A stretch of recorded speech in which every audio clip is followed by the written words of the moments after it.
Well, look at me funny if you want to. The Bible said in Proverbs 15:1 that the eyes of the Lord are in every place, beholding the evil and the good. You might think don't nobody see you downstairs in the basement when everybody else is asleep and you watching something else on the internet that you shouldn't be watching. Or up in your bungalow, wherever you find it, peace. But God is watching you. You might feel like don't nobody know when you're riding your automobile and your hand accidentally turns to the wrong station, but you leave it there instead of changing it. Preach, Pastor. Says, I'm not trying to go back to where I came from. But I stop and tell you, y'all better listen to me on tonight. Because I can hear Dr. Gibbons' voice in the back of my mind saying, you don't backslide overnight. Said you backslide by degrees. Can I talk to y'all tonight? I'm glad don't nobody have to call me and ask me, where are you and why aren't you at church? Back up a little bit, Dr. Nobody got to call me and tell me that. Nobody had to get on the phone. Nobody got to send me a letter. Where's Jerry Gibbons? I haven't seen him in a while. But I'm glad I got something on the inside that's always working on the outside that brought a change. And guess what? The change is yet prevalent. We always talk about God, I want you to do this, I want you to do that. But what are we doing for God other than what we've been doing ever since we've been saved? We ain't doing nothing extra because we're satisfied with where we've been for the last decade. We wonder about the results are the same. The results are the same, Sister Bridget, because what we get in God is the same. You put $10 in the bank, you can only get $10 out. We're not doing anything extra than what we've been doing. Some of us fast 2 days a week. We've been doing that since we've been saved. And we're happy with that. We're cool with that.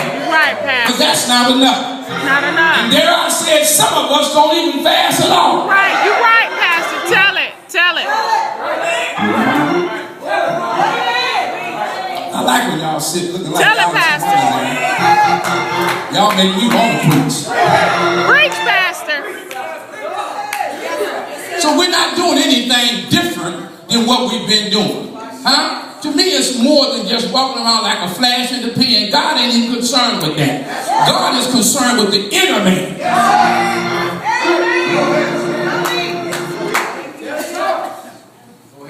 Often we hide from important responsibility because we are afraid of failure, afraid of what others would think, or perhaps unsure about how to proceed. Prepare now to step up to your future responsibilities. Come to folk right now. I wish I could preach to y'all tonight. Folk right now, they don't want to take on responsibilities. You come in and give them an assignment, they say, no, that ain't my calling. Get somebody else to do that. But you don't understand what you're doing. When you pass away something that you say is not your calling, you're passing away a blessing. You need to understand that greatness comes with responsibility. And we need to stop running from responsibility and start running to it. The Bible said in 1 Samuel 11:1 that Nahaz the Amorite came up and encamped against Jabez Gilead. And all the men of Jabez said unto Nahaz, make a covenant with us and we will serve thee. And Nahaz the Amorite answered them, saying, on this condition will I make a covenant with you, that I might thrust out your right eyes and lay it for reproach upon all Israel. The devil don't care nothing about you. I'm going to say it again. The devil don't care nothing about you. He don't care nothing about you, Cameron. He don't care nothing about you, Cedric. The devil don't care nothing about you, Dwayne. He don't care nothing about any of us. And we need to understand that.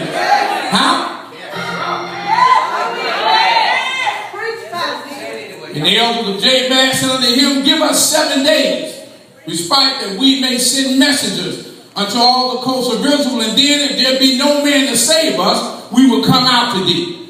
Then came the messengers to Gilbreth and Saul, and told the tidings in the ears of the people, and all the people lifted up their voice and wept. And behold, Saul came after the herd out of the field, and Saul said, said, what aileth the people that they weep? And they told him the tidings of the men of Jabez.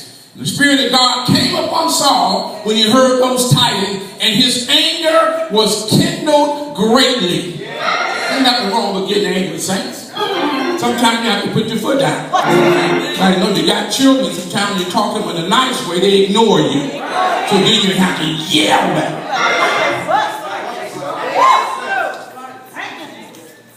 Well, your intentions to yell, but you had to yell. They forced your hand, and you had to do it. The Bible said in Ephesians 4:26, Paul declared, be ye angry. He said, but sin not. And he took the yoke of oxen and hewed them into pieces and sent them throughout all the coasts of Israel by the hands of messengers, saying, whosoever come not forth after Saul and after Samuel, so shall it be done unto his oxen. And the fear of the Lord fell on the people, and they came out with one consent. In other words, Saul challenged the men to be men. Any boy can make a child. It's a father to go out and take care of that child. We need fathers. We need men. So when Saul noticed that they were afraid, and ain't no saint got no business trembling with the devil. The Bible said resist the devil and what? I can't hear y'all. He'll flee from you. Say he'll flee. So Saul let them know that y'all supposed to be men. What y'all doing crying? And when he numbered them in Bezak, the children of Israel were 300,000. And the men of Judah 30,000. And here's the key verse. And said unto the messengers that came, thus shall you say unto the men of Jabez Gilead, tomorrow by that time the sun be hot, and you shall have help. Said, I want God want me to tell y'all, say, no matter what you're going through, the help is on the way, sir. But you got to believe it before you see it. It doesn't matter what you're dealing with right now. Help is on the way. You might be facing foreclosure. You might be hiding your automobile so they don't pull it. You might be staring bankruptcy in the face. But I stop by to tell you that help is on the way. Ask me when. About high noon. Tomorrow ain't noon. He said tomorrow by that time the sun be hot. And Sister Loretta Allen, the sun is always the hottest at 12. Y'all want to help me preach tonight. We need to be delivered and we need to be set free. At this time, Israel was very successful to the invasion by the parading tribes as these Amorites from the east of Jordan River. Saul's leadership in battle against this warlike tribe helped unify the nation and prove that he was a worthy military leader. He helped unify the nation. Unity makes strength. Can I preach to y'all tonight? See, that's what the foolishness. Y'all let the devil come in y'all and divide y'all up among each other. When we come to the same church, we shout together, we sing together. But y'all let the devil drop something in your spirit, but you will walk around people that you worship with. And when we see you on your job, you laughing and you heat hard, and they cursing in your face, blowing smoke. I can't get anybody here.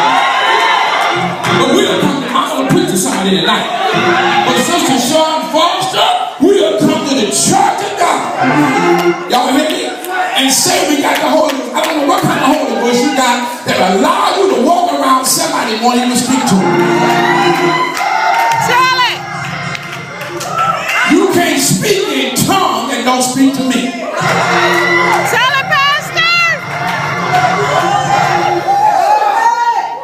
The Bible said that Saul, Brother Keith, had to unify the people. That will make me preach tonight. Right. Y'all pushing me.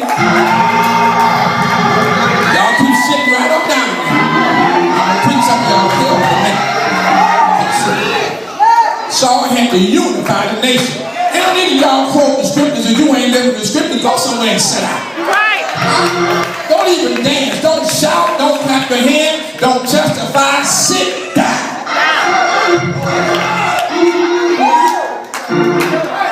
Read the Bible.